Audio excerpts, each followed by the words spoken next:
The impeachment inquiry finally has been announced. What's your reaction? So having served on active duty in the United States military, I take national security very seriously and know how important critical aid to our allies like Ukraine is. And the President of the United States stopped that critical military aid. And then a few days later, he calls the Ukrainian leader and he admits on national TV that he asked that leader to investigate Biden. That is a very serious allegation. We're going to investigate it. And if it's true, then I believe it constitutes a high crime and misdemeanor. But do we know that it was actually a quid pro quo? I mean, is there any specific evidence that points to the fact that it was a quid pro quo other than sort of suspicious timing? And is that good enough for impeachment? Right. So simply calling a foreign power to ask them to get dirt on your political opponent is illegal.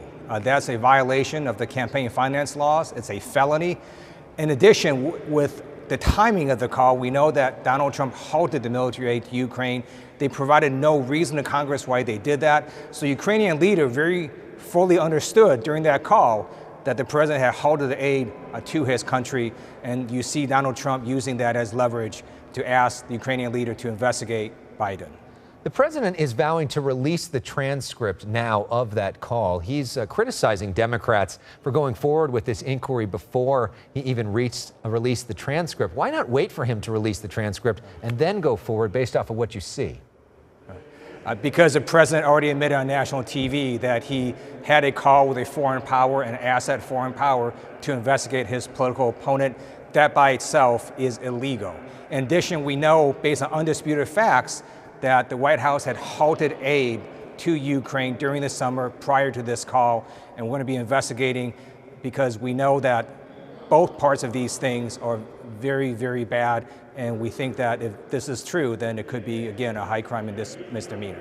Speaker Pelosi has avoided the impeachment issue so far, partly because she knows that she doesn't have the votes in the Senate. Republicans have not expressed a willingness to do this, so you could convict in the House. It goes to the Senate doesn't convict him, and then the president's still in office. What's the end game here if Republicans in the Senate are not willing to convict the president? This is a very different and new allegation that the president asked the Ukrainian leader to essentially dig up dirt on Biden. And it's what's caused the entire U.S. Senate, the Republican-controlled Senate, to do a unanimous consent resolution to get the whistleblower complaint. So we now know that Republicans in the Senate also view this as a very serious matter, and I think this takes it to a whole new level, and we're really in uncharted territory right now. But what do you think it would take for them to actually vote to convict, to convince Republicans to turn on the president? Because there hasn't been a lot of evidence of that, has there?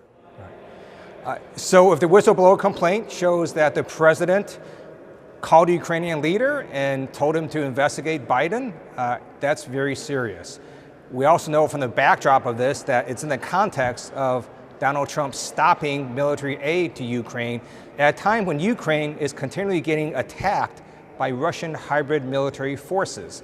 I think this is such a serious allegation that you see the Republican Senate now taking action to get the whistleblower complaint. And again, it's a whole new level we're in, and we wait to see what happens with the evidence that will come out. So how specifically does this change things? Because there are already 6 different committees that were investigating the president. Those investigations will now continue. How specifically does having it be an impeachment inquiry change what you do in your job? Right. Well, so 2 things changed today. One is that the Speaker of the House, Nancy Pelosi, formally called for impeachment inquiry of all 6 committees. Prior to this, it was just a Judiciary Committee, and now we have all the 6 committees looking into impeachable offenses. We also have over 200 Democrats have now come on board saying they support such an impeachment inquiry. And the second thing that changed is the Republican-controlled Senate went on record saying we want this whistleblower complaint that the White House has for a long time been denying to Congress, even though the law required us to get it. So there are some who think, you know what, we're about to enter an election year. Why not just let the American people decide this at the ballot box next year? Why go through all of this while you're in the middle of a presidential campaign? What do you say to that? That's an absolutely valid reason. And the difference we have here is the Inspector General who already did a preliminary investigation of the whistleblower complaint, as he does with all complaints, has labeled this complaint urgent, and he wants Congress to see it. That is what sets us apart, because there is an urgency to this. And again, you have the president trying to invite a foreign power to meddle in elections again. That also is something that calls into question next year's elections, if you have the president repeatedly trying to have our elections being influenced by foreign powers. So bottom line for you, why does President Trump deserve to be impeached?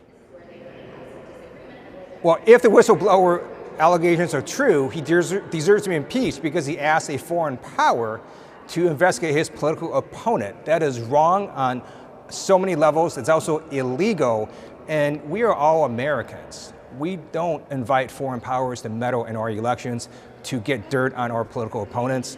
That's why we have the impeachment clause in the United States Constitution, to make sure that Americans run our own democracies and our own democratic system, and we don't have foreign powers try to influence it. Are you concerned on what this could do to Congress, though? Does this essentially shut everything else down because all the attention is all going to be about this instead of governing or trying to get other things done?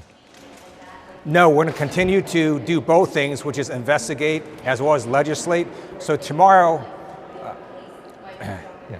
actually, I don't know if it's tomorrow, but we're going to have very soon an assault weapons ban hearing in the Judiciary Committee.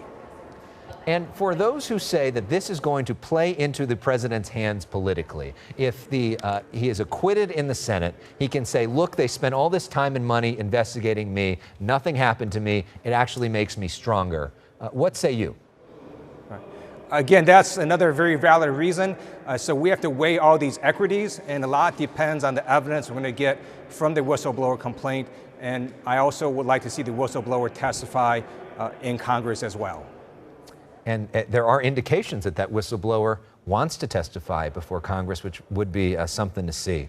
Congressman Ted Lieu, thank you so much for the time. We appreciate it. Thank you, Alex.